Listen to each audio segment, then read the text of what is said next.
Доброе утро! В эфире телеканала Якутия 24 новости. В студии Мадина Халикова. Здравствуйте! Смотрите сегодня в нашем выпуске. До 30 тонн увеличена грузоподъемность автозимника Якутск-Нижний Бестях. Обязательную маркировку домашних питомцев хотят ввести в России. Сейчас чипы ставят только сельхозживности.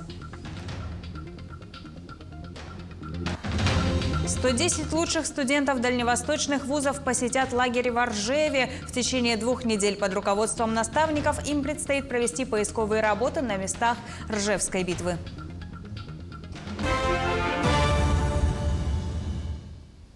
До 30 тонн увеличена грузоподъемность автозимника Якутск-Нижний Бестях. Теперь по ледовой дороге через Лену могут проезжать большегрузы. Также на ледовых переправах через Вилюй на 660-м километре у села Верхневилюйск, 807-м километре в районе Кюндядя и 956-м километре у села Устье федеральной трассой обеспечена грузоподъемность до 40 тонн.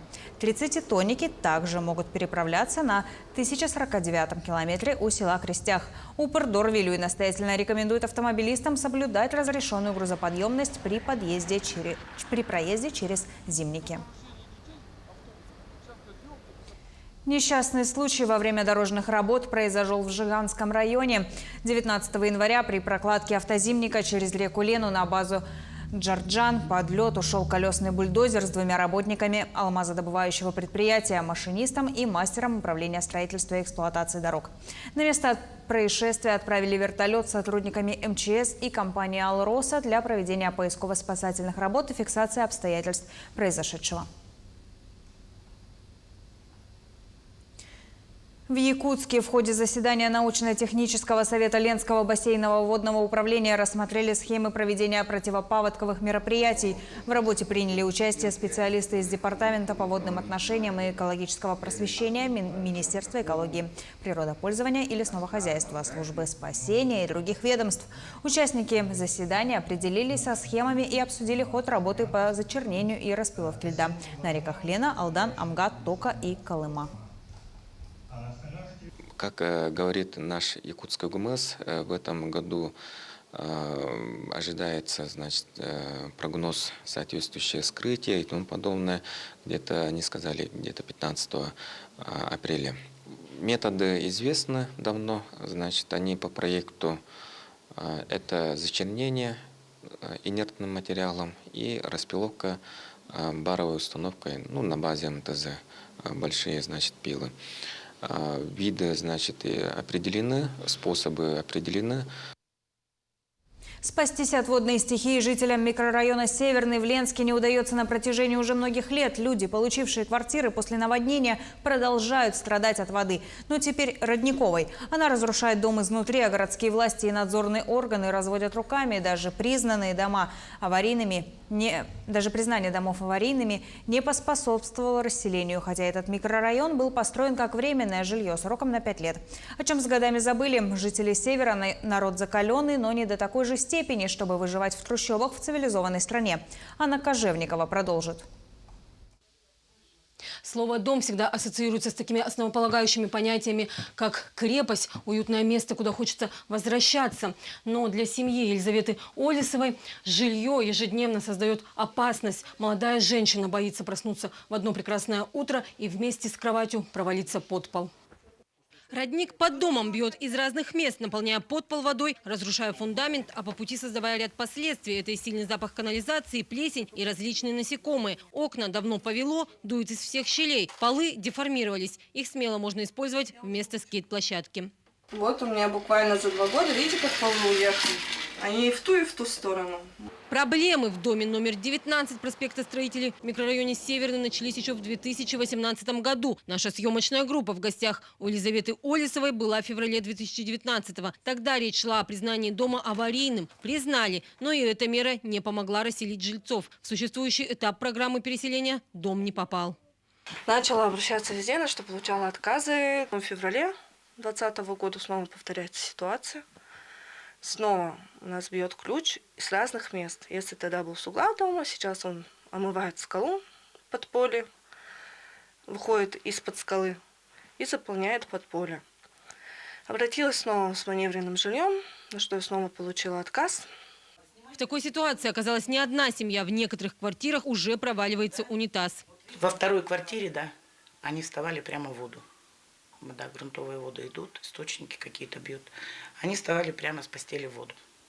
За 3 года Елизавета обошла все инстанции: управляющую компанию, жилотдел городской администрации, Роспотребнадзор, прокуратуру, Республиканское управление государственного строительного и жилищного надзора, специалисты которого обследовали это жилье. В этот раз обратилась в общественный совет районной администрации. К нам действительно поступило обращение граждан. Мы провели предварительную экспертизу документов, потом нами было составлено заявление в прокуратуру.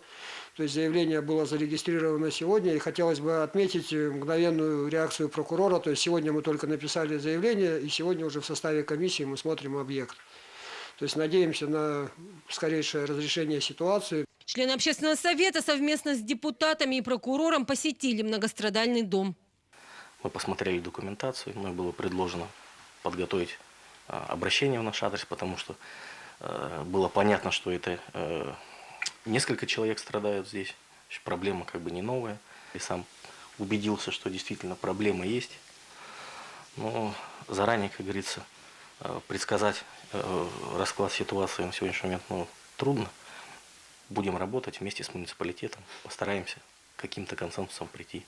Сегодня вопрос под свой контроль взял прокурор района. Надо не забывать о том, что микрорайон Северный был построен после наводнения 2001 года как временное жилье сроком на 5 лет. Время и негативные природные факторы разрушили этот дом на 70%, что делает его непригодным для проживания. Анна Кожевникова, Виталий Андреев, Ленск. К другим темам. Рост заболеваемости коронавирусом сейчас наблюдается в Нюрбинском районе. Так, на сегодняшний день лечение получает 35 человек. В целях нераспространения ковида районный оперштаб принял решение о переводе школ города Нюрба на дистанционную форму обучения. Но онлайн-формат не коснется учащихся 1, 4, 9 и 11 классов, а также сельских школ. В торговых центрах возобновился вход только по QR-кодам. Для борьбы с пандемией в Нюрбинской ЦРБ активно идет вакцинация и ревакцинация населения. Развертываются обсерваторы и увеличиваются койко-места для больных ковидом. Кроме того, больница полностью готова на случай выявления заболевших с омикрон-штаммом. Центральная районная больница готова развертывать дополнительные койки при увеличении количества больных. На сегодня мы планируем увеличить койки до 120 в наших отделениях Центральной районной больницы. Также мы планируем развернуть тоже обсерватор на базе наших интернатов общеобразовательных учреждений. И, конечно, тоже мы в ежедневном режиме направляем информационные материалы, призываем наших жителей района прививаться, принимать вакцинацию, ревакцинацию, строго соблюдать все санитарные требования. Кошек, собак и других домашних животных включат в законопроект об обязательной маркировке и учете животных. Об этом сообщил депутат Госдумы Владимир Бурматов. По его словам, профильное министерство подготовит соответствующие поправки в документ ко второму чтению. В его нынешней редакции речь идет только о сельхозживотных. Изначально нормы разрабатывались для учета и маркировки, в том числе и домашних питомцев. Однако были исключены из документа. Парламентарий подчеркнул, что учет животных необходим. Кроме того, он должен быть бесплатным, а идентификация питомцев вариативной. И коротко о мировых новостях. 19-летняя уроженка Бельгии и Великобритании Зара Рутерфорд стала официально самой молодой женщиной в истории, которая в одиночку облетела весь мир на сверхлегком самолете. Путешествие продлилось 199 дней. Подробности в репортаже далее. 5 континентов, 52 страны и 51 тысяча километров. В четверг легкомоторный самолет, за штурвалом которого находилась 19-летняя уроженка Бельгии и Великобритании Зара Рутерфорд, приземлился в международном аэропорту Кортрейк-Вевелгем на западе Бельгии, завершив этим самым кругосветное путешествие, продлившееся чуть больше 5 месяцев. 18 августа юная летчица отправилась в полет, который пролегал, в числе прочего, через Гренландию, США, Колумбию, Россию, Южную Корею и Германию. Предполагалось, что путешествие займет 3 месяца, но плохая погода и проблемы с оформлением документов заставляли ее совершать вынужденные задержки, иногда исчисляемые неделями. В Сибири было тяжело. Слава богу, ничего не произошло. Но если бы что-то случилось и двигатель остановился по какой-либо причине, то я бы застряла на морозе в минус 35 градусов в 3 часах от ближайшего пункта спасения. А у меня нет снаряжения, чтобы выжить в таких условиях. Лететь из России в Южную Корею тоже было непросто, потому что мне пришлось сделать огромный крюк вокруг Северной Кореи. И в какой-то момент погода начала портиться, и я задумалась, не войти ли ненадолго в воздушное пространство КНДР. К счастью, это не потребовалось. В конце концов, путешествие закончилось успешно, и Зара стала первым человеком в истории, в одиночку облетевшим весь мир на сверхлегком самолете, и самой молодой женщиной, совершившей кругосветное путешествие. До этого рекорд, установленный в 2017 году, принадлежал 30-летней американке Шести Уэйс. С детства я видела мало женщин за штурвалом самолета, и это не способствовало уверенности в себе. В будущем я хотела бы видеть в авиации больше девушек, да и в принципе хотелось бы, чтобы люди совершали безумные поступки. Если у тебя есть возможность, не упускай ее, потому что жизнь одна. Если можешь, проживи ее на полную. Зара Рутерфорд тренировалась управлять самолетом под руководством отца с 14 лет, а в 2020-м получила лицензию пилота. Теперь в планах девушки поступить на инженерный факультет британского или американского университета, а в будущем, если повезет, стать астронавтом.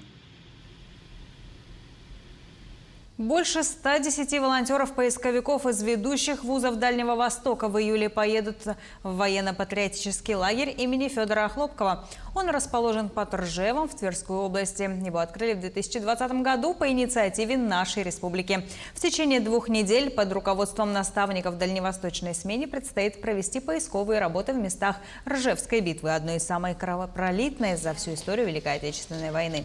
В прошлом году участниками стали 48 человек, включая 15 студентов из Якутии. Усилиями волонтеров были подняты останки 4 солдат-красноармейцев, артефакты времен Великой Отечественной войны и даже медаль за отвагу. В этом году о своем участии заявили 11 регионов Дальнего Востока. Якутия, как главный инициатор проекта, уже наметила план работы и провела с коллегами онлайн-встречу. Предложение, которое сегодня прозвучало от руководства Дальневосточного федерального университета, чтобы организовать 2-й этап этой дальневосточной смены. Первый будет полевой в Ржеве, а 2-й будет уже в виде студенческой молодежной конференции на базе Дальневосточного федерального университета. И это позволит, конечно, еще большее количество нашей молодежи студенческой вовлечь в это очень нужное дело. Война не заканчивается до тех пор, пока не похоронен ее последний солдат. Когда в этой работе будет участвовать наша молодежь, это и есть укоренение и вечная память. И на этом у меня все новости. Хорошего вам дня и оставайтесь на нашем канале.